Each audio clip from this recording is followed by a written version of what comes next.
Without further ado, I'd like to introduce you all to the Resilience Project, an oral history project of JCOGS. And this is in our series of Homegrown Judaism, where we are doing our best to feel the connections among us uh, in these trying times. And this project I have been thinking about for some years now, and I'm so happy that it's happening. And I want to give major props to Beth Lieberman for putting it into action, and to Marnie and Lex for taking the proverbial bull by its proverbial horns, and being the first teens to join. Next up is going to be Gavin, who's here. You want to wave, Gavin, and Amy, um, and and a future interview happening in August. So stay tuned for the next one. And the idea of this project is simple: a multi-generational interview for us, our community, interviewed by a teen. In this case, Lex, who was recently bar mitzvahed and did a stellar job, to interview one of our elders, one of our founding members, and folks out in the community who have made an impact on so many lives over the course of many years, and who have wisdom to share. Because those who have lived more years than I have a lot to offer. And I think that in our society, we sometimes forget that in our modern society. But our Jewish tradition digs deeply into the wells of honoring our ancestors and honoring our elders. And so that is the intention for this evening. One last thought. This is called the Resilience Project. And that is because we are going to be asking Mel some questions about resilience. And I think all of us here gathered today, and then the recordings that we're making that will be part of the JCOGS annals and the annals of the internet for time immemorial, will help us reflect on what does it take in these trying times to get through, and what has given us in the past courage to get through these difficult times. Okay. So Mel, you went to China and then you met a young man named Joe. And then you ended up adopting him, which is really unusual. Can you tell me why you decided to become a father? Well, when I went to China, I met Joe because he spoke English and he was an interpreter in the hotel I was at. And in those days, we were among the first Americans allowed into China. And it was really very scary because all you saw were a million bicycles. And we went to a hotel. I'm cutting out a lot of the detail, but we went to a hotel where Joe was the interpreter, and he was also a college graduate from a family of very, very educated people. And he had four boys in the family, and his mother, who was a chemistry professor, had each child learn a foreign language, and he was the lucky one. He got English. So anyway, we got very, very friendly, and he was so amazing until one day I was reading the English language newspaper that was given to every hotel guest. And the paper was very, very anti-Israel, but not anti-Semitic. And I was reading this article, and Joe was walking by, and all of a sudden he stopped dead, not knowing I was Jewish, and said, would you look at that pack of dummies? All of them couldn't conquer that small country because the Jews are too smart for them. And I figured, oh boy, you just got 10 points. Anyhow, to make a very long story short, we corresponded, so on and so forth. And he wanted so badly, he hung out at one hotel. At that time, there was only one hotel where the American businessmen hung out. And he went there and he became a genius on Wall Street. I'm not kidding. That kid knew more about Wall Street than I ever would learn. And he wanted to come to America so he could become a manager. And Johnson State College gave a degree in that. So I said to him, well, if I can get you out of China and you can get into America, it's nothing. I live 5 minutes away from the college and the tuition's nothing, et cetera, et cetera. To make the long story short, he did come to America. He not only came to America, but he went back to China for his real father's funeral. And it was a shidduch. He met my present daughter-in-law. And they had their first daughter in China, then brought her to America, had a second child here. And it's the most wonderful thing I ever had in my life because I have a daughter and grandchildren who adore me. And I realized I would have been a lonely old man today without this. And the resilience part of the story, I don't know if you want me to save that for later, but Joe made my life wonderful. He called me every day of the week to say, Dad, I love you, and I just want to hear your voice. And as I said, it was the most wonderful thing to have this son who brought me this family. And one day I got a phone call from him. He said to me, Dad, I want you to be brave. And I said, about what? He said, I have fourth stage bile duct cancer, and they do not know anything very much about a cure. Well, God bless my rabbi who gave me comfort and comforted Joe. And every day I said to God, please, God, I'm an old man, take me and spare Joe. And that's not what happened. And I was very, very sad until, again, my lovely rabbi gave a sermon one night on gratitude. And when he finished that sermon, I said, you just gave me so much great happiness and peace because I'm grateful I ever had him at all. Mm-hmm. Joe, if I didn't have him, I wouldn't have the family that I have either. So this is what I call resilience. Joe sounded and seemed like a really accomplished young man. What are 3 things that you're really proud of? I'm having trouble with hearing. You got to forgive me. Joe sounds like a really accomplished young man. What are 3 things that you are proud of him for? Well, he was an honor student. He had 2 degrees from colleges here, top of his class, devoted son, and a wonderful father. And what can I say? He brought me nothing but happiness. I mean, you got to realize, being an elderly man who never had children, never had anything, this was the last thing I ever expected to have in my life. And I absolutely, everybody knows this, I absolutely adore young people. And he was the greatest gift God ever gave me.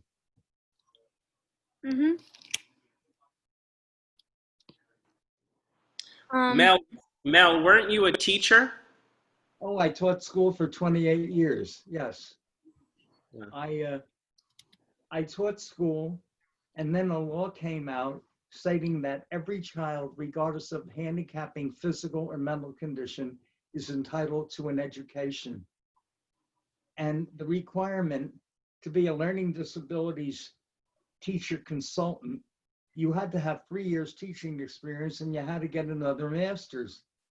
And I was in a position where I could take that year off and go to college. They gave me the whole degree free of charge. And I did become a learning consultant, one of the first in the United States. But my heart has always gone after the kid who needs it.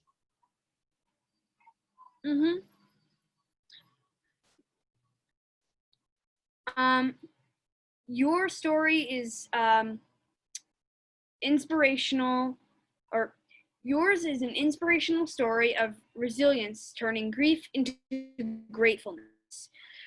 Your son Joe sounded like a really cool man. What are 3 things that you're grateful for having Joe in your life? Did you hear me? Not really. Okay. Yours is an inspirational story of resilience, turning grief into gratefulness. Your son Joe sounds like a really cool man.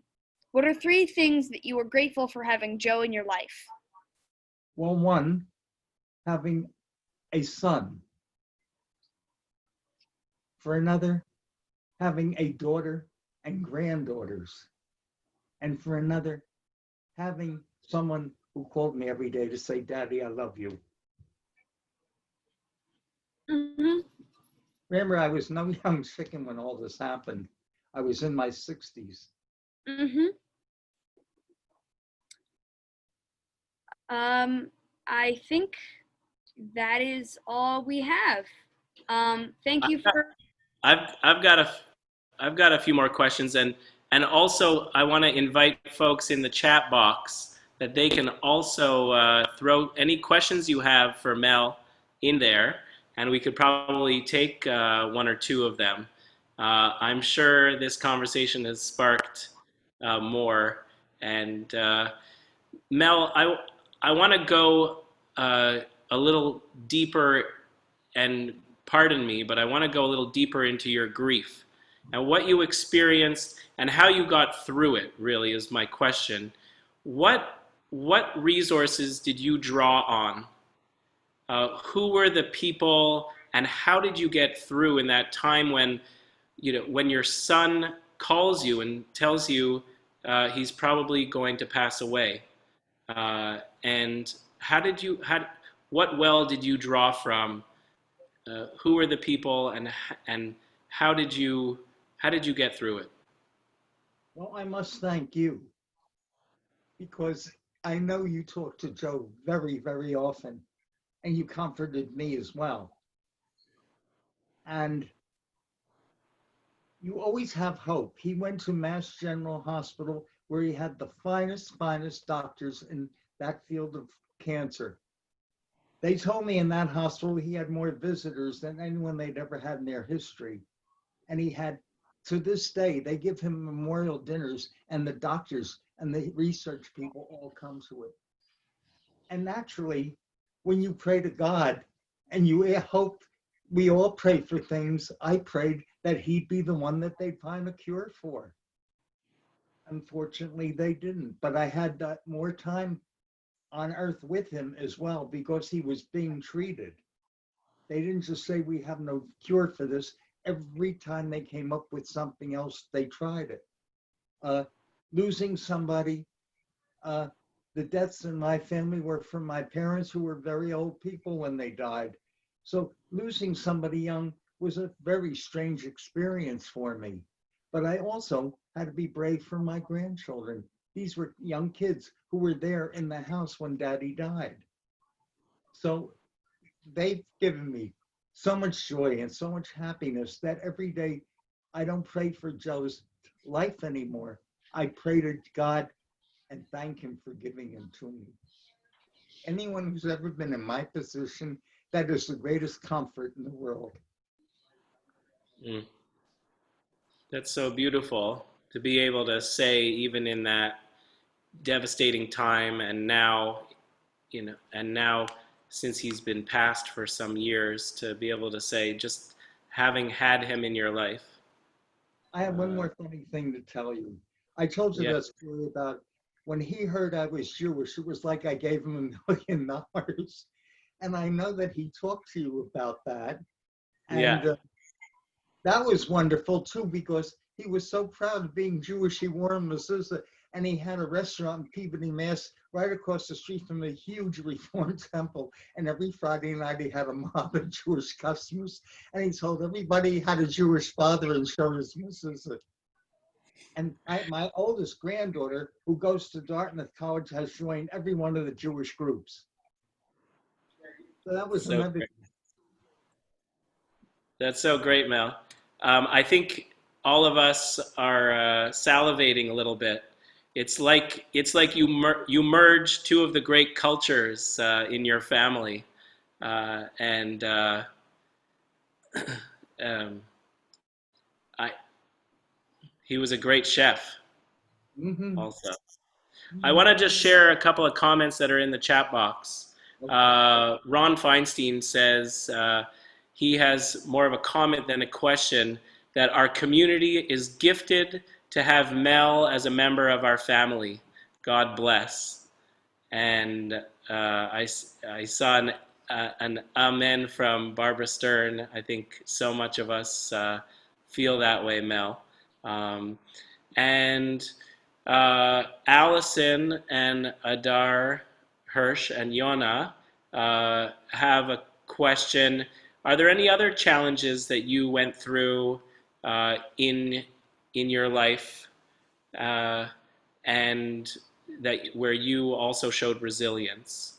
Whether it was something you yourself experienced, or maybe in the wider society that you went through. I grew up in an era where in school you had anti-Semitic teachers who got away with it. And Yeah. all the Winstons were Weinsteins, and all the Smiths were Schulman and names like that. And you really lost out on much like promotion and jobs and things like that. I went to NYU, which had a very big Jewish population. So the worst things that I went through were uh, not having any Jewish friends because we lived in a neighborhood where there was a huge Catholic school and a huge cathedral, and I really had no friends. And I used to have to travel to be with Jewish kids because these Gentile kids made fun of me. But I passed that. I did. I got over that. Later on in life, I made friends and I had people, so on and so forth. I traveled and had people all over the world. So I got over that. But there had to be some, when I think about it now, there had to be some resiliency there. Yeah. I remember I having a teacher who said to me one day, uh, what did you do to be born a Jew? And I don't know what to say to her. But she got away with that, believe it or not. Uh, so that was one of the resiliencies. The other is, I can say it today, but there was a time I wouldn't have dared say that. I found out when I was of college age that I was gay. And you had to be very, very careful, very careful. Could lose a job, could go to jail, anything like that. But then that all passed as well. And one thing I got to say about JCOG, I sure get a lot of loving from everybody. we uh, we are a loving and I'm very inclusive comfortable bunch. being me. I don't come with a clean slate. Believe me, there's plenty that I say and do that annoy others. But actually, I am a happy person. And that's the main thing. And I Well, say JCOG is 90% of that. My family is the other. You realize that growing up, when I went to shul, Orthodox shul, there was nothing for children at all. It was a very unpleasant experience. And until JCOG, I never dreamed that religion could be so beautiful.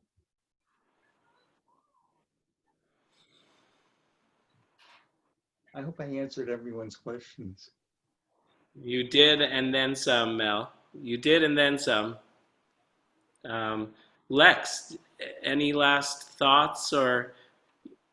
Um, I don't think so. Just that, Mel, you are a really awesome person. Going through that, pushing through, and still living life as much as you can. It's an inspiration. So, yeah.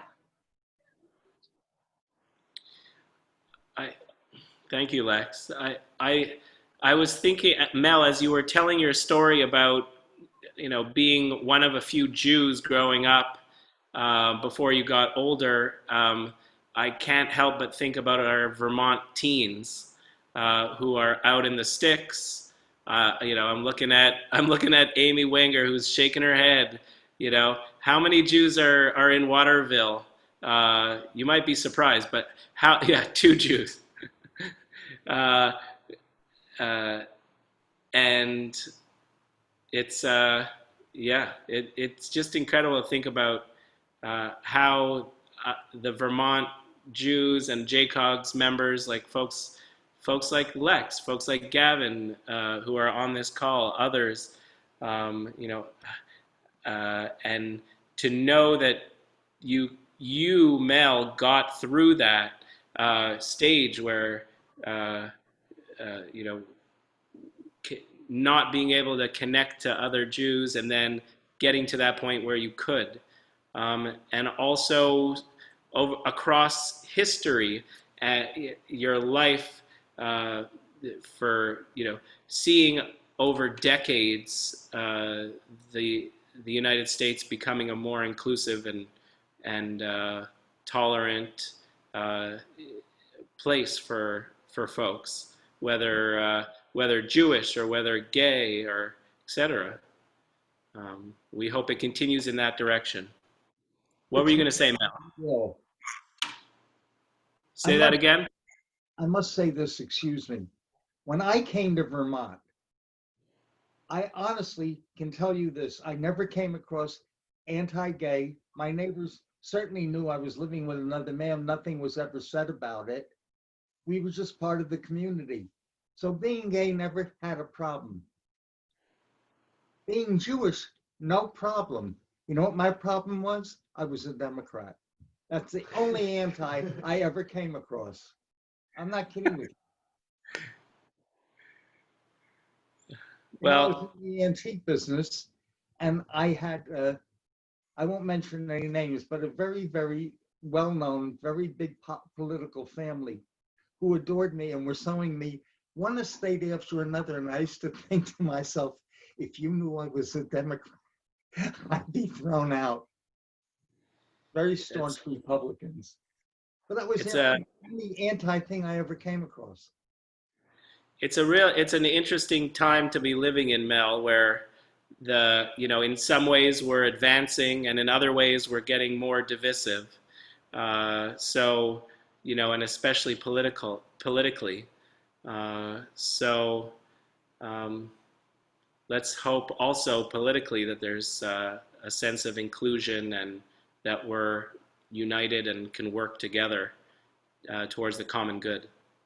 So I want to thank Lex, an incredible interviewer, and his mother Marnie, for helping to pull this interview together.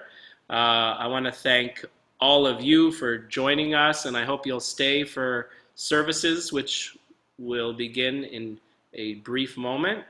And I want to thank Mel Siegel, the one and only Mel Siegel in Johnson, that's for sure. And what an incredible story you have shared with us. I just feel so blessed, and what a great way to launch this resilience project, oral histories of JCOGS. Mel, you really just did a beautiful job. We're so grateful for your honesty and your sincerity and your wisdom.